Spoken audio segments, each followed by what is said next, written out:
My Eternal Companion by Miss Esther Christina Puins. From a very early age, I was attracted to seeking God's company, although I did not know it then. I often found refuge in holy places, and I would sneak out of my house to go to churches to listen to evangelists or Christians praying or singing.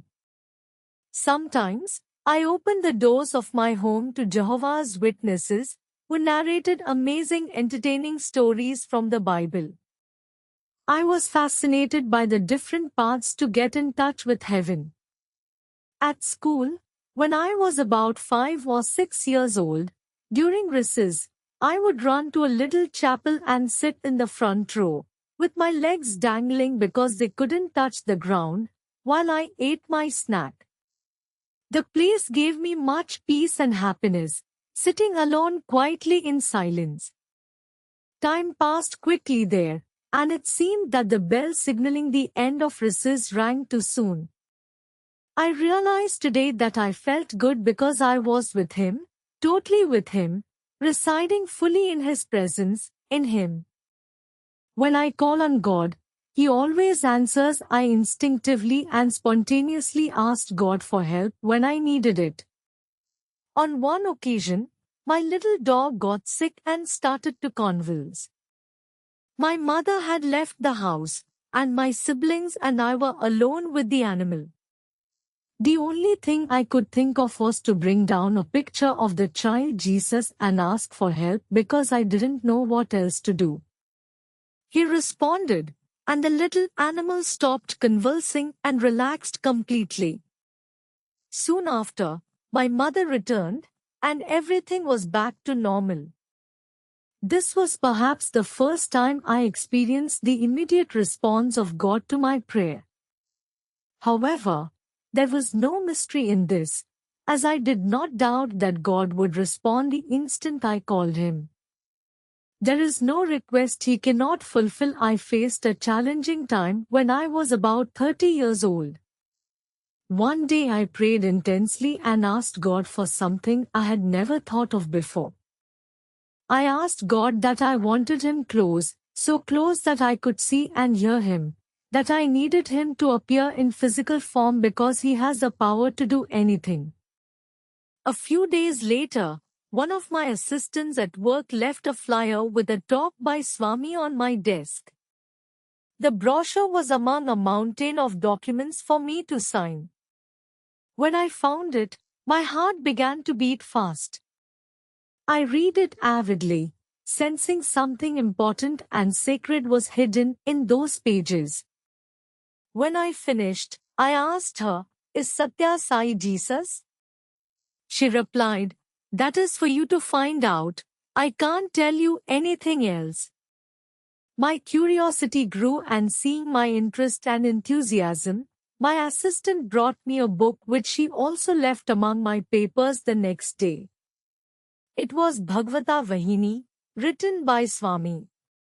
I was truly delighted to read it, but I could not understand much of it, to my regret.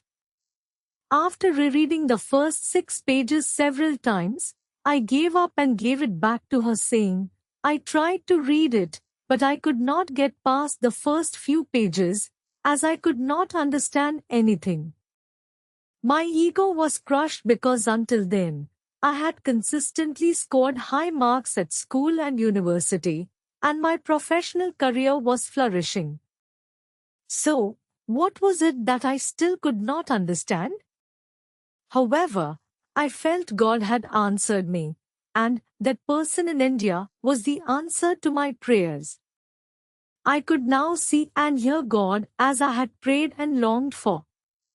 Slowly but surely, my life began to change. Over the years, I witnessed countless miracles, and I share a few. The miracles of Vibhuti. One day one of my employees was using a pressure cooker in the kitchen when it exploded. The pressure cooker's lid broke the kitchen ceiling, and my employee's neck was burned. When I arrived, I saw that she had huge blisters and was in intense pain. I just said, "Swami, Without a second thought, I put vibhuti on her neck. When I took away my hand, there was not a single lesion noticed on her skin. On another occasion, at a friend's farm, one of her dogs ran amok and broke through a window, shattering the glass.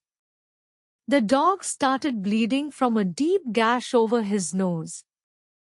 Again, without thinking, I said, "Swami."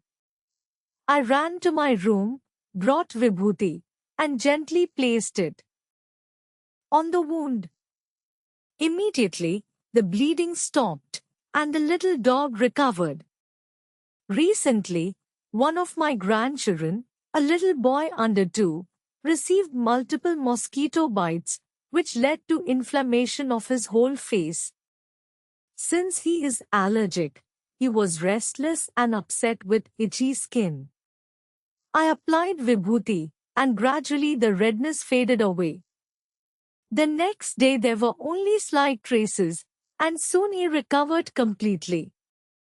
On countless occasions, Swami had responded immediately when I applied vibhuti, so I always carry it with me as my first aid.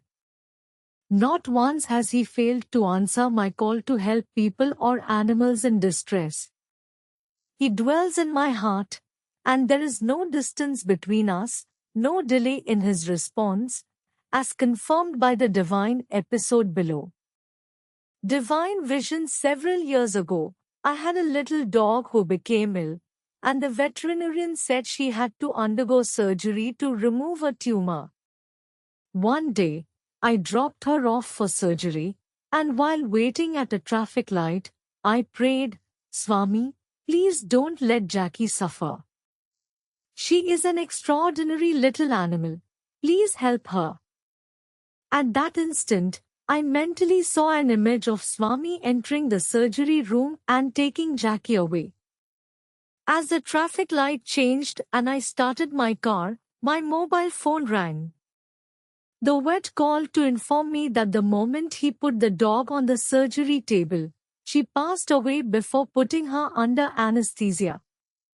I was overwhelmed with mixed feelings of sadness at her departure while deep gratitude for Swami flooded my heart with reverence.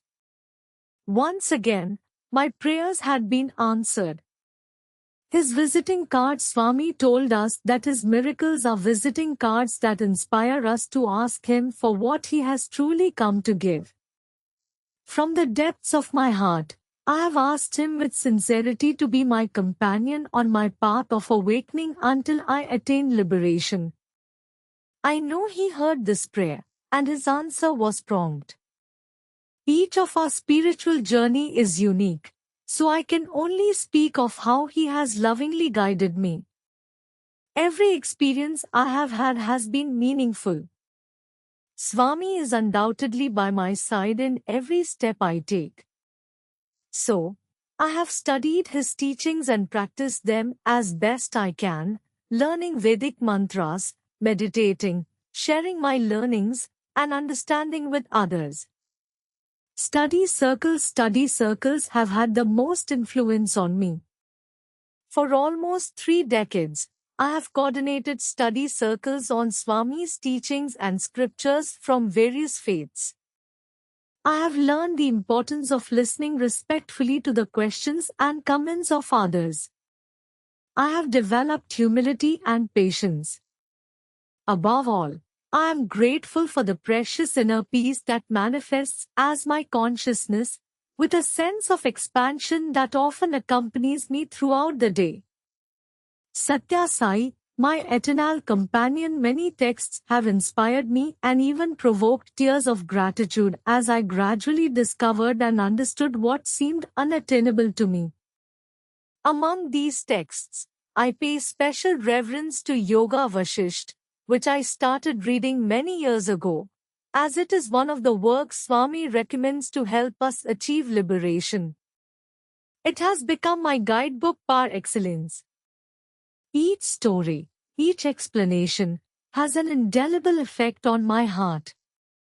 We live our daily lives more consciously aware of consciousness, with fewer distractions. When Maya gets stronger, we begin to slip into the silence of consciousness. For us, it is like surrendering without forcing anything, which inspires us to continue our practice with determination.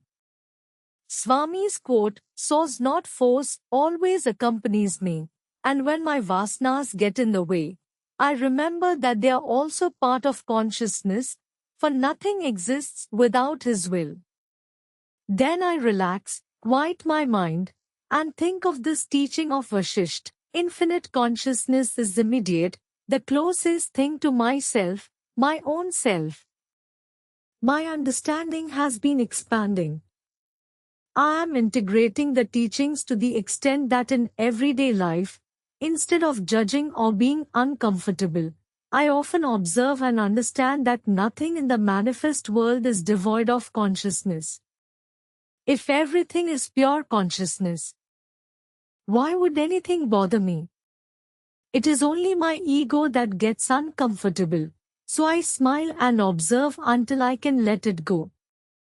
The challenges and obstacles I encounter are also a tremendous gift because I discover the attachments or aversions that distract me. Again, I smile, calm down and keep letting go.